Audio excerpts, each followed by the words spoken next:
going to take a look at Nigeria's oil palm sector using two publicly traded companies on the Nigerian Stock Exchange. And joining us to do so, Okomu Oil and Presco PLC. I think Okomu's up about 50% year to date, Presco about 80%. So we're looking at their unaudited second quarter results for fiscal year 2022. Joining us to do so, Abigail Alabi, who's a Sub-Saharan Africa Agriculture Analyst with Vetiva Capital Management Ltd. Good morning to you, Abigail. Thank you so much for joining us.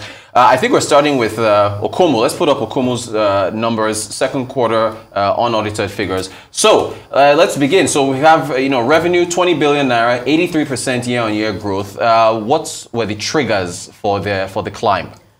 Okay, so for Okomu, as we all know, the ongoing geopolitical crisis between Russia and Ukraine caused a global supply disruption in edible oils like sunflower oil, rapeseed oil, and soybean oil. So as a result, we saw other countries tilt towards the demand for CPU.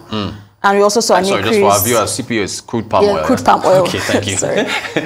Okay. So we saw other countries tilt towards crude palm oil, and we saw an increased demand in that edible oil as well.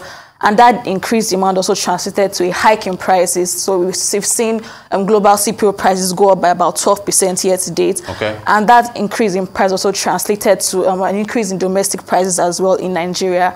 And so we saw like a huge, we saw that drive Okomu's revenue for the Q2 period. Okay. The cost of sales, though, a 364% climb in their cost of sales year on year to 6.8 billion. What was the triggers behind that? Okay, as I would say, the ongoing crisis is a double-edged sword. Yeah.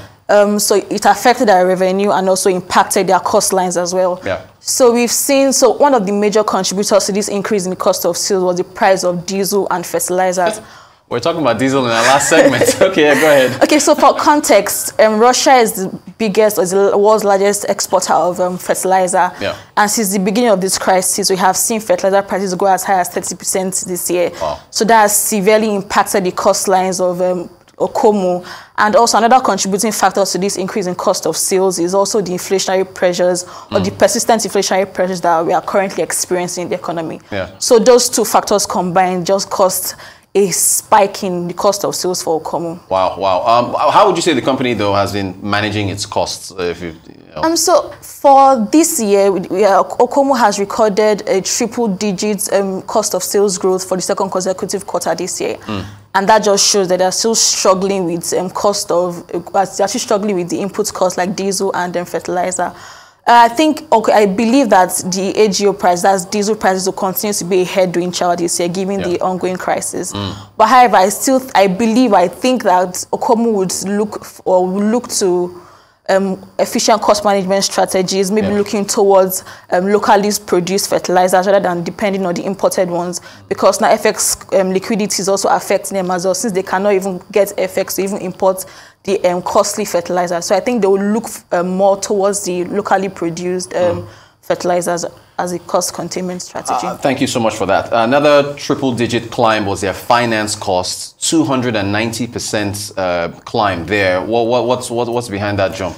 So from their earnings, it was mainly because of the interest or an increase in the interest in their long-term loans. So for a period of time, we have seen like Okomu incur lots of loans, and they have been paying up all those loans over the past few quarters, over the past few financial years. Yeah. And this quarter just signified like I think they're almost done with paying most of their loans for most of their financial obligations. So just this quarter was just like an increase in interest on long-term loans. All right, great stuff. Let's go to Presco PLC. Let's also put up their figures as well. I think it seems like it's a similar story with Presco. Similar. So as far as let's see here. All right, here we go. 63% climb year on year. So what's the revenue triggers, I guess, for Presco?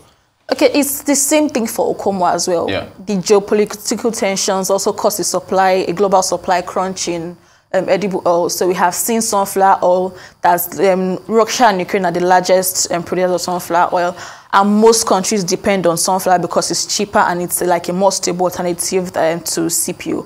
But ever since that ever since a scarcity in sunflower oil, we have seen countries like India move to CPU oil. We have seen countries like China also move to CPU oil, increased demand and also caused a hike in prices.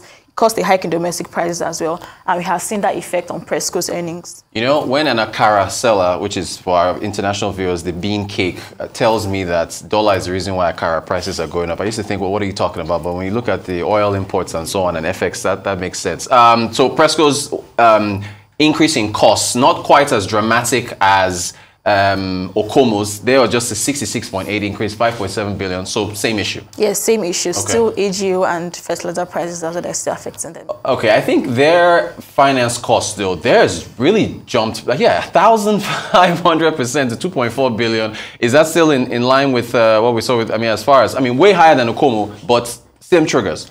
So for Presco, their borrowings increased by about 27%.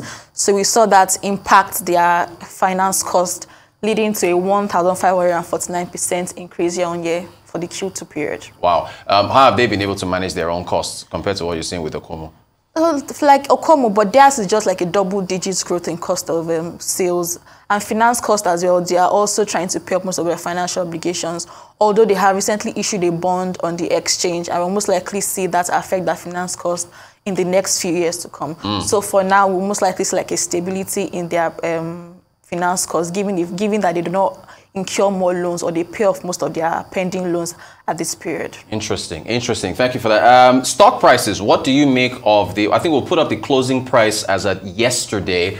What we got? Okay, so this is Presco. They're up. Okay, yeah. So it is. I think did I say Okomu was up 80%? Sorry, it's Presco that's up 80% year to date. 158 naira is where they closed as at yesterday. What do you like Presco stock? Yeah, I love Presco stock. Oh, you love it? Yeah, because over the time they have shown resilience in the stock exchange. Although the prices don't move as fast as it's not as volatile as other stocks, but they have shown resilience in that space. Also. For the outlook for Presco is also really, really strong, because we expect oil prices to still remain elevated and also affect their earnings as well. So over the time, we'll most likely see strong growth in their earnings. And we still, or for now, we have a sell recommendation on Presco with an estimate of a target price of 102 naira. Okay. So, but there's still, even for the stock outlook, as you're looking at elevated CPO prices, there's still the headwind of cost as well. Is that also factored into? Yeah, that's also factored into the recommendation as well. Great. Okay, so Presco Okomu, let's look at Okomu's stock price, closing price. Okomu is up 56 or is it 57% year to date. What's your outlook for Okomu's stock? Yeah, 52%, excuse me, 52.75% year to date. 216 naira is where they closed yesterday. So what do you make of their stock outlook? Okay, for Okomu, I still expect the earnings performance to still drive Okomu's performance on the exchange. Like I said, the outlook for the palm oil sector is really, really strong. We expect oil prices to still remain elevated and also affect global oil prices. They also see the effect on the domestic prices. However, we will most likely see a slowdown in the expected price because of the reopening of the land borders, which may give rise to smuggling activities. And like I said, may slow down the expected price increase. But nonetheless, we still expect Okomu and Presco to still do impressive, to still print impressive growth or print impressive earnings throughout the year. Okay, when we talk, if that being said, would you, if you're, someone's coming to you for portfolio allocation advice, would you own both stocks? Because when we talk about portfolio diversification, own some banking, own some, industrials, own crude palm oil. Would you suggest one own both stocks or one or the other? Okay, so for our recommendation, we place a hold rating on Okomu Oil. Okay. We estimate a target price of 246 naira. So we place a hold stock on Okomu Oil, while a sell rating on Presco. Okay, for now. I guess you update those reviews. I want to ask you about Nigeria. So taking a macro view, and thanks for the breakdown of both. Nigeria's place in the oil-producing countries. I think we have a chart from the U.S. Agricultural Department where I think we're about fifth or fourth. Malaysia, Indonesia, top two producers of oil palm. How can Nigeria become a bigger player? Yeah, so there's the chart. So really quickly, so yeah, Indonesia, this is, I think it's 2019. Yeah, so Indonesia was number one. In fact, between Indonesia and Malaysia, you're looking at almost, what is that, 80% of the share of global production. Nigeria is down in third, fourth, fifth place as of 2019. Yeah, so can we get to an Indonesia? Am I asking too much? Well, So to give a backstory, before now, Nigeria used to be the largest producer of palm oil, and we had a market share of 43%. Yeah. But over time, we have become a net importer right. of palm oil. We currently consume about 2 million metric tons, and we just produce about 1.4 million metric tons. So that's a deficit of about 600,000 million metric tons. Yeah. But the export ban by Indonesia also exposed the gap in the sector. Yeah. Because we're able to leverage on the increasing demand and also the scarcity of other oils, and also push the product into the international markets. However, we have seen increased investment by the federal government and state government to boost productivity in that sector.